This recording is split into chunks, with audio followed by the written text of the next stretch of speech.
ATM এর সামনে দাঁড়িয়ে এক বৃদ্ধা মা ঝুঁকে পড়েছেন বয়সের ভারে। হাতে একটা ছোট কাপড়ের ব্যাগ আর এক হাতে ফোন।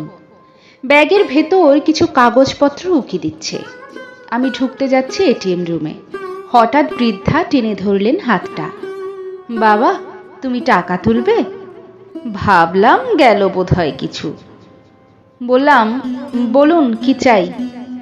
আমার ধারণা মিথ্যে প্রমাণিত করে বৃদ্ধা বললেন, আমার কিছু টাকা তুলে দেবে বাবা? আমি ওই ঘরে ঢুকতে ভয় পাই, আমার খুবই প্রয়োজন টাকার। আমি বললাম, চলুন ভেতরে। বৃদ্ধা বললেন, না বাবা, আমি ওই ঠান্ডা ঘরে যেতে পারবো না, আমি বাইরে থাকছি, তুমি তুলে এনে দাও। এই নাও এটিএম কার্ড।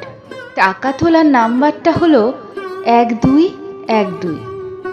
আমি অবাক, এইভাবে এটিএম এর পিন কেউ বলে দেয়? বললাম, এই নম্বর কাউকে বলতে নেই। উনি বললেন, তাতে কি হয়েছে, তুমি কি বেশি টাকা তুলে নেবে? না না, সেটা পারবে না। অগত্যা বললাম, বলুন কত টাকা? বাবা 9,000 টাকা তুলবে। দুষ্টু বুদ্ধি খেলে গেল মাথায়। আমি 9,000 পরপর 3 বার তুললাম। 9,000-এর বেশি হলে ফোনে ওটিপি যাবে জানি, সেই জন্যই 9,000 করেই তুললাম, অর্থাৎ 18,000 টাকা পেলাম। ভাবলাম এতে আর কি এমন পাপ হবে, এমন খারাপ কাজ করিনি কোনোদিন। কিন্তু আজ আর লোভ সামলাতে পারলাম না। বাবার অপারেশনের টাকাটা হয়ে যাবে, বাবা আবার ভালো করে হাঁটতে পারবেন। নিলাম টাকাটা। গরিবের সবসময় ন্যায় নীতি দেখলে চলে না। এরপর নিজের 2,000 টাকা তুললাম। বাইরে বেরিয়ে 9,000 টাকা বৃদ্ধার দিকে বাড়িয়ে বললাম, নিন মা, 9,000ই তুললাম। একটু হেসে বৃদ্ধা টাকাটা নিলেন। এটিএম কার্ডটাও ফেরত দিলাম। বৃদ্ধা অনেক আশীর্বাদ করলেন।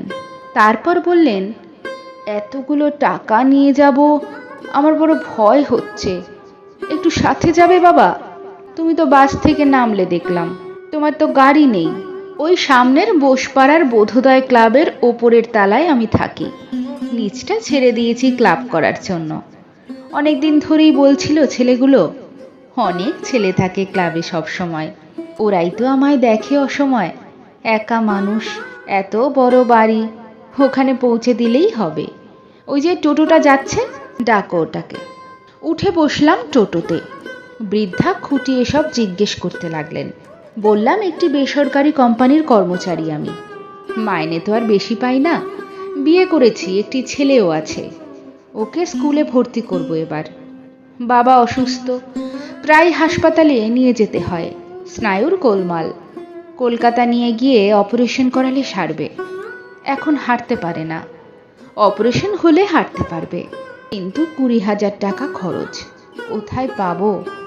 চেষ্টা করছি, যদি জোগাড় করতে পারি তাহলে বাবা আবার আগের মতো সুস্থ হয়ে যাবেন, স্বাভাবিকভাবে হাঁটতে পারবেন।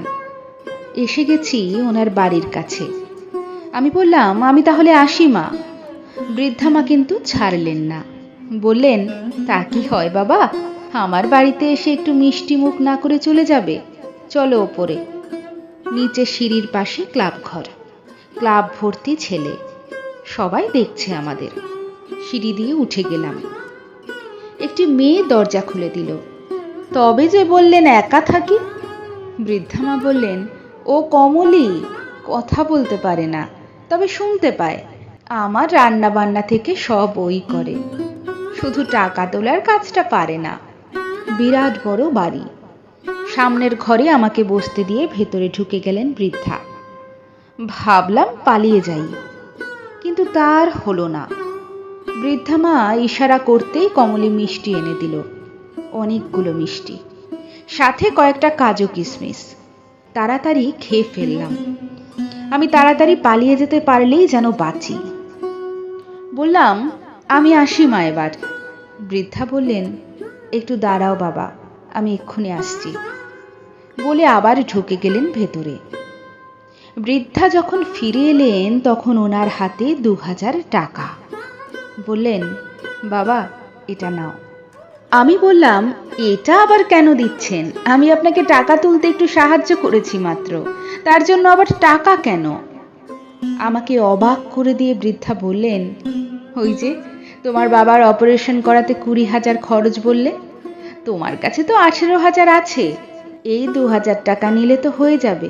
তুমি যখন টাকা তুললে 3বার, তখন আমার ফোনে পরপর 3বার মেসেজ এলো, 9,000 করে 3বার তোলা হলো। আমি তো রিটায়ার্ড শিক্ষিকা, মূর্খ তো আর নই। আমার স্বামী অধ্যাপক ছিলেন। এটিএমের ঠান্ডা ঘরে টাকা তুলতে গিয়ে আমার চোখের সামনেই স্ট্রোক করে মারা যান। সেই থেকে আমি এটিএমের ওই ঠান্ডা ঘরে ঢুকি না।